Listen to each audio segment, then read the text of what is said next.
San Juan José de la Cruz, franciscano, 5 de marzo. Nació San Juan José de la Cruz el día de la gloriosa Asunción de Nuestra Señora del año 1654 en el volcánico islote de Ischia, situado a la entrada del Golfo de Nápoles, de suelo muy rico y fértil. En el bautismo recibió los nombres de Carlos Cayetano. Su familia era noble y piadosísima. Sus padres, José Calocinto y Laura Gargilo, vieron, con santo consuelo, que 5 hijos suyos se consagraron al Señor. A todos aventajó Carlos en virtud y santidad de vida. Ya en sus tiernos años gustaba sobremanera del retiro, silencio y oración. Apartábase de los juegos y entretenimientos de sus hermanos y consagraba el tiempo de los recreos a visitar iglesias, orando en ellas con angelical devoción. Tenía especial cariño y amor a la Virgen Nuestra Señora, y cada día rezaba el oficio parvo y otras preces marianas, como el rosario y las letanías, ante un altarcito que él mismo había aderezado en su aposento a la gloriosa Reina del Cielo. Los sábados y vigilias de sus fiestas solía ayunar a pan y agua. Amaba a los pobres con singular ternura, recordando que el bien que a ellos se hace lo tiene Jesucristo como hecho a él mismo. Aunque de muy noble y opulenta familia, gustaba de llevar vestidos humildes y ordinarios. Trabajaba con sus manos y distribuía entre los pobres el fruto de su trabajo. Ya pequeñito, sabía mortificarse y practicar algunas penitencias, y cierto día en que uno de sus hermanos le dio de bofetadas, él, en vez de vengarse, se arrodilló a sus pies pidiéndole perdón, y luego rezó por él un Padre Nuestro. Carlos Cayetano, religioso. Cuando tenía apenas 17 años, determinó consagrarse enteramente al servicio divino, abrazando alguna religión de vida rigurosa y austera, pero no sabía cuál elegir entre las 3 severas órdenes de los cartujos, mínimos y frailes menores o franciscanos. Hizo una fervorosa novena al Espíritu Santo en la que pidió luz para conocer su camino. Al terminarla, ocurrió que Juan de San Bernardo, franciscano descalzo de la Reforma de San Pedro de Alcántara, llegado de España a Italia para establecer allí esta nueva rama de la Orden de San Francisco, llegó a Ischia, llevado de la providencia del Señor. Las eminentes virtudes de Juan, su vida santísima y su hábito austero y humilde llenaron de admiración a Carlos Cayetano, el cual desde ese día ya no titubeó más en la elección. Dejó a su familia y pasó a Nápoles, al convento de Santa Lucía del Monte, pidiendo con insistencia ser admitido en él. Pasados 9 meses de prueba, comenzó los santos ejercicios del noviciado, y poco después tomó el hábito religioso, trocando su nombre por el de Juan José de la Cruz, en honra de San Juan Bautista, cuya fiesta se celebraba el día siguiente, del glorioso San José, de quien era devotísimo, y de la Sagrada Cruz, por la gran devoción que tenía a la pasión de nuestro divino Salvador. Fue el primero en Italia en ingresar en la reforma de observantes descalzos, y luego el principal promotor de la orden en las provincias napolitanas. El tiempo de su noviciado lo pasó entregado a las mayores austeridades, no excediéndole ningún novicio en la exactitud de la observancia regular. Ayunaba cada día a pan y agua, dormía breves horas, y consigo llevaba, como dice San Pablo, la mortificación de Cristo en su espíritu y corazón. San Francisco de Asís y San Pedro de Alcántara fueron los modelos que trató de imitar, llegando en breve a ser dechado de novicio perfecto. 3 años permaneció en Nápoles después de su profesión, adelantando a grandes pasos por la senda de la virtud. En el año de 1674, y cumplidos los 20 de su edad, viendo sus superiores que, aunque mozo en los años, era eminente en virtud y santidad, enviaronle a fundar un convento en Piedimonte de Afila, al pie de los montes Apeninos, y con ser ese cargo de difícil desempeño, ejerciólo perfectamente, ayudándose de la gracia del Señor. Dio fuerte impulso a la edificación del convento, ayudando él mismo a los albañiles y llevando sobre sus hombros piedras y otros materiales necesarios. Juntándose con eso las muchas fatigas y trabajos a sus grandes austeridades, vinieronle recios vómitos de sangre que le dejaron extenuado, y aún no hubiera muerto a no ser por la protección visible de la Virgen María, merced a la cual cobró en breve la salud.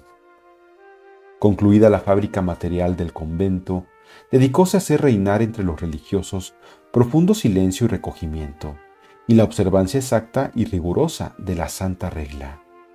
Quería que aquella casa, primera de la orden en Italia, no sólo rivalizara con la de Pedroso, fundada en Extremadura por el mismo San Pedro de Alcántara, sino que se le excediera en el rigor de la observancia regular.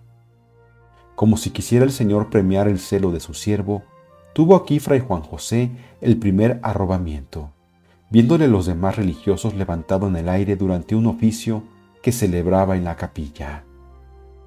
Siendo de edad de 23 años, fue ordenado de sacerdote, mandándoselo sus superiores, pues no quería él aceptar esta dignidad por juzgarse indigno de ella. También por obediencia consintió en dedicarse al cargo de confesor.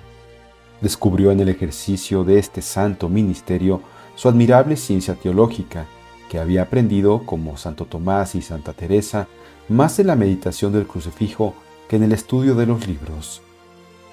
Con el fin de darse de lleno a la oración y penitencia, se retiró a una pequeña ermita próxima al convento, y muy en breve se le juntaron algunos religiosos, que bajo su dirección aventajáronse en perfección y santidad.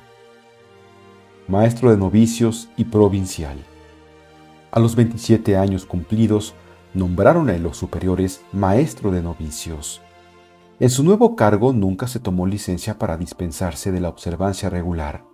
Asistía puntualmente al coro y a los ejercicios de comunidad, siendo fidelísimo a la oración y espejo de virtudes religiosas para sus novicios. Áspero y riguroso consigo mismo, era muy blando y bondadoso con los demás. Ponía todo su afán en abrazar en el fuego del divino amor y traer a la imitación de Cristo y de su Santísima Madre a cuantos tenía bajo su dirección. Nombrado luego guardián del convento de Piedimonte, desempeñó con mucho acierto este cargo, pero, como su humildad prefería la obediencia al mando, hizo tales instancias a los superiores que a poco le relevaron del empleo. Mas no disfrutó largo tiempo de esa libertad tan deseada, pues en 1684 el capítulo provincial volvió a nombrarle guardián. Probóle el Señor por entonces con grandes desolaciones interiores, pues se vio atormentada su alma con tinieblas y dudas que le hicieron padecer sobremanera. Sufrió esta prueba con mucha paciencia, y el Señor se dignó premiarle con una visión en la que se le apareció el alma de un religioso muerto hacía poco, asegurándole que ninguno de los religiosos de San Pedro de Alcántara, venidos a Nápoles, se había condenado. Tan consolado quedó con esta revelación, que de muy buen grado aceptó las obligaciones que su nuevo cargo le imponía. También por este tiempo plugo al Señor manifestar la santidad de su siervo con muchos y portentosos milagros, multiplicando el pan del monasterio y haciendo crecer en una noche legumbres recogidas la víspera para darlas a los pobres. Libre ya otra vez del cargo de guardián, fue elegido en 1690 definidor de la orden y al mismo tiempo repuesto en el cargo de maestro de novicios, cargo que desempeñó por espacio de 4 años en Nápoles y en Piedimonte. Habiendo enfermado gravemente su anciana madre, acudió a su lado para asistirla en su agonía y muerte, siendo recibido por los de Ischia con grandes honores y muchas muestras de veneración y respeto. En el año de 1702, los religiosos españoles fundadores de la reforma de los observantes descalzos en Italia juzgaron haber cumplido su cometido y regresaron a su patria. Con este motivo, los religiosos italianos suplicaron al padre Juan José que se encargara de llevar adelante la constitución de la provincia italiana. Después de vencer muchas y grandes dificultades, logró el apetecido intento y el capítulo de la nueva provincia le nombró ministro provincial a pesar de sus ruegos y lágrimas. En verdad, fue acertada esta elección, pues él era el más apto para ocupar y asegurar la prosperidad de la naciente provincia. mantener el rigor de la observancia de San Pedro de Alcántara y hacer florecer las virtudes del patriarca San Francisco. Cumplido el tiempo de su mandato y habiendo desempeñado con acierto tan preeminente cargo, volvió a la obediencia y vida común con gran consuelo y gozo de su alma, recogiéndose en el convento de Santa Lucía, para consagrar lo que le quedase de vida a la dirección y salvación de los prójimos. Virtudes y prodigios. Tenía Juan José ilimitada confianza en el Señor, y Dios se la premiaba con multitud de milagros y prodigios extraordinarios, como el que obró 8 años antes de su muerte, sucedido de la manera que aquí declaramos. Al entrar cierto día del mes de febrero en el convento, acercósele un comerciante napolitano y le rogó intercediera por su mujer gravemente enferma, la cual deseaba ardientemente comerse unos melocotones, cosa imposible de darle en aquella época del año. Díjole el santo que tuviese confianza y que, al día siguiente, el señor San Pedro de Alcántara y San Pascual atenderían sus súplicas. Y como viera allí cerca unas ramas secas de castaño, dijo a Fray Miguel, que le acompañaba: «Hermano Miguel, tome 3 ramas de esas y plántelas. Si así lo hace, el señor San Pedro de Alcántara y San Pascual remediarán la necesidad de esa pobre mujer». Fray Miguel repuso extrañado: «Pero, padre, ¿cómo van a dar melocotones estas ramas de castaño?». «Eso lo harán el Señor y San Pedro de Alcántara», le respondió Juan José. Obedeció Fray Miguel plantando las 3 ramas secas de castaño en una maceta que estaba cerca de la ventana del santo. Y cosa maravillosa, al día siguiente aparecieron, todas cubiertas de hojas verdes, y vieron todos que de cada rama colgaba un hermoso melocotón.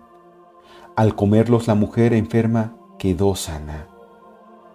Los resplandores del divino amor que inflamaba su alma iluminaban su rostro y daban a sus palabras singular blandura y piedad. «Aunque no hubiese cielo ni infierno», decía, «quisiera yo amar a Dios por toda la eternidad». El amor a Dios suele ir acompañado de grande amor a los prójimos y sobre todo a los pobres y necesitados, y así el padre Juan José miraba como obligación suya socorrer y alimentar a los menesterosos, no consintiendo nunca que se despidiese del monasterio a un solo mendigo sin darle limosna. En cierta época de gran escasez, guardaba su propia comida y la de la comunidad para sustentar con ella a los necesitados, dejando en manos de la divina providencia el cuidado de proveer a las necesidades del convento. Su caridad para con los enfermos le llevaba a desear padecer los achaques y enfermedades que ellos padecían, y así lo pedía al Señor, siendo muchas veces oídas sus súplicas. Gustábale asimismo hacer grandes penitencias para que el Señor perdonase a los pecadores que con él se confesaban, y a los cuales no imponía sino una leve satisfacción. Tanto a sus penitentes como a los enfermos que visitaba, les infundía tierna y filial devoción a la Virgen María, a quien amaba con singular ternura y cariño. «Acudid a la Virgen Santísima», les decía, «ella os ayudará, os consolará y os librará de vuestras penas y congojas». «Dale el dulcísimo nombre de madre», dijo un día a un joven estudiante de su comunidad. «Dile: mamá, mamá, mi dulce y querida Madre María, y tenle grande y filial devoción y amor, pues ella es tu tierna madre». Tenía en su celda un precioso cuadro de la Virgen que le regaló el famoso pintor Mateis, y no apartaba de él sus ojos, consultando con su Madre Celestial todas las dificultades. Aseguran algunos que esta santa imagen le habló repetidas veces. Poseía en grado eminente las virtudes que son propias del estado religioso. Su obediencia a los mandatos de sus superiores era perfectísima. Su amor a la pobreza era intenso. Durante toda su vida guardó íntegra la flor de la virginidad, y la humildad, que es fundamento de todas las virtudes cristianas, le hizo cumplir con alegría los oficios más bajos del convento. Guardaba riguroso silencio, y si alguna vez se veía precisado hablar, hacíalo en voz baja. Iba siempre con la cabeza descubierta y bajo su hábito llevaba cilicios y cadenas que mudaba con frecuencia para aumentar sus dolores. Disciplinábase duramente y, cuando sus superiores le obligaron a llevar sandalias, que fue a los 40 años, ponía en ellas clavos y piedrecitas. Pero el más doloroso instrumento de penitencia que inventó para atormentar su cuerpo fue una cruz larga como de un pie y guarnecida con puntas agudísimas. Hizo 2 iguales y las ponía una en la espalda y otra en el pecho, apretándolas y sujetándolas con tal fuerza que le causaron 2 llagas que tardaron muchos días en curarse. Daba brevísimo tiempo al sueño, y en los últimos 30 años de su vida no probó vino, agua ni otra bebida, y como en su vejez le aconsejaran moderar un tanto sus rigores a la vista de las enfermedades que padecía, él respondió: «No padezco ninguna dolencia que me impida trabajar en la salvación de las almas, y aun cuando la padeciera, ¿acaso no tendría que sacrificarme con Jesús crucificado por estas almas tan desgraciadas?» Éxtasis y otros favores celestiales. El Divino Maestro suele complacerse en regalar con las celestiales delicias del Tabor a cuantos le aman lo bastante para seguirle valerosamente hasta el Calvario. El Padre Juan José de la Cruz tuvo frecuentes éxtasis, mereciendo además el insigne favor de tener al Niño Jesús en sus brazos en varias ocasiones, y señaladamente en la noche de Navidad. La Virgen María se le apareció y le habló muchas veces, como él mismo lo declaró en ratos de esparcimiento. Tuvo asimismo el don de bilocación. Vino un día al convento el criado de una duquesa, suplicando al santo que fuese a visitarla, pues estaba gravemente enferma y quería confesarse.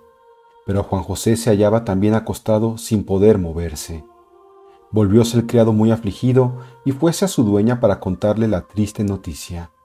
Mas, ¿cuál no fue su asombro cuando al entrar en el cuarto donde yacía la enferma, halló en él al padre Juan José? Fuera de su gozo, prorrumpió en gritos de admiración, no pudiendo creer lo que veían sus ojos. «Eres muy cándido», le dijo el santo, cuya humildad se vio comprometida. «He pasado a tu lado y no me has visto». Favorecióle el Señor con el don de profecía. Así, predijo un día su destino a 3 jóvenes que fueron a consultarle.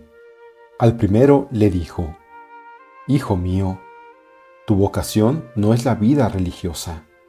Tienes cara de tener que morir ahorcado». Al segundo le dio este consejo: «Ten cuidado y está alerta, hijo, pues te amenaza un grave peligro». Al tercero díjole: «Ruega a la Virgen con fervor, cumple fielmente todas tus obligaciones y el Señor te protegerá». Estas predicciones se verificaron a la letra, pues el tercero se hizo religioso franciscano descalzo, y pasando cerca de Pozzuoli, supo que el segundo había sido asesinado y ferozmente acuchillado en un monte cercano. Poco después, halló al primero armado como un bandido, el cual le contó cómo se había escapado de la cárcel para evitar la muerte a que le condenaron por asesinato y que ahora le perseguían por un homicidio. Llamado otra vez el santo para asistir a una religiosa moribunda, acudió al instante y, mirando a una jovencita, sobrina de la monja que estaba junto a su cama, dijo: «Me habéis llamado para asistir a la muerte de la tía, que aún vivirá largos años, pero la sobrina sí que está al borde de la eternidad». Poco después sanó la religiosa y la joven murió repentinamente de apoplejía. Finalmente, tuvo el don de leer en los corazones y gran poderío sobre los demonios y la naturaleza. Su muerte. Los señalados premios y favores otorgados por el Señor a nuestro santo solo consiguieron desprenderle más y más de las cosas de este mundo y acrecentar el deseo que tenía de las eternas. Por eso se llenó de santa alegría con la noticia de su próxima muerte. Una semana antes, que fue a fines del mes de febrero del año 1734, rogó a su hermano que le encomendase al Señor en sus oraciones del viernes siguiente, y cabalmente fue ese día el postrero de su vida. Administráronle la extrema unción, hallándose presente la comunidad y algunas personas honorables de la ciudad. Pasó la noche entretenido en fervorosos afectos de contrición, amor, agradecimiento y resignación, y al amanecer dijo al hermano que le asistía: «Ya solo me quedan breves momentos de vida». Corrió el hermano a decírselo al superior, y toda la comunidad acudió cabe su lecho, y entre gemidos y lágrimas le leyeron la recomendación del alma. Cuando el padre guardián advirtió en el enfermo señales de agonía, dióle la absolución y el santo bajó la cabeza en prueba de agradecimiento. Levantándola luego, miró con inefable ternura a la imagen de María y sonriendo plácidamente, cerró los ojos del cuerpo a las cosas visibles y expiró con grande tranquilidad. Su gloriosa alma voló al cielo para gozar eternamente de la bienaventurada presencia del Señor.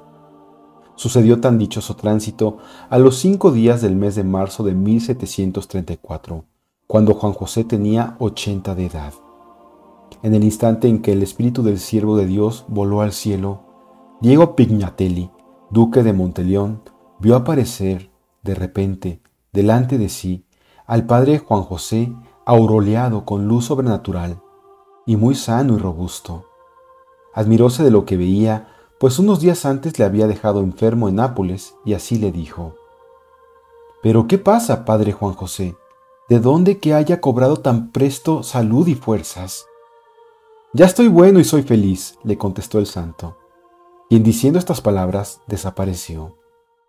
También apareció a Inocencia Babeta, que estaba durmiendo cuando murió el santo, y a otros muchos, entre ellos al padre Bruno, que era religioso en la misma comunidad que Juan José. Este admirable y santísimo siervo de Dios fue canonizado por Gregorio XVI junto con San Alfonso María de Ligorio, San Francisco de Jerónimo, San Pacífico y Santa Verónica de Giuliani.